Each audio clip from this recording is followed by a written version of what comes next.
ஆண்மை செய்தி. தர்பூசணி குறித்து வதந்தி பரப்பியதாக கூறி திண்டிவனத்தில் விவசாயிகள் போராட்டம் நடத்தி வருகின்றனர். இதுகுறித்தான கூடுதல் விவரங்களோடு இணைகிறார் நமது செய்தியாளர் அலி அப்துல்லா. வணக்கம் அலி அப்துல்லா, கூடுதல் விவரம். வணக்கம். தமிழகத்தின் பல்வேறு பகுதிகளில் விவசாயிகள் பயிரிடப்பட்ட தர்பூசணி பழங்களை சாப்பிடக்கூடாது என உணவு பாதுகாப்பு அதிகாரி சதீஷ்குமார் என்பவர் தவறான அறிக்கை வெளியிட்டு வழங்கப்பட்டதாக கூறப்படுகின்றது.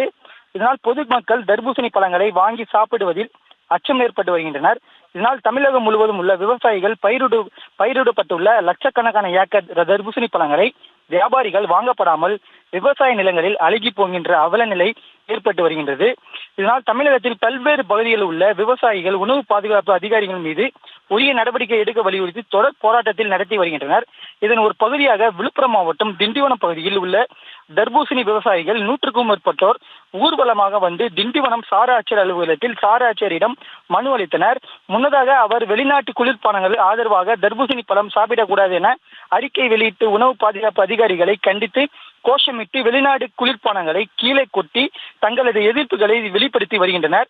இதனால் அப்பகுதியில் சிறிது நேரம் பரபரப்பு ஏற்பட்டது. விவரங்களுக்கு நன்றி அலி அப்துல்லா.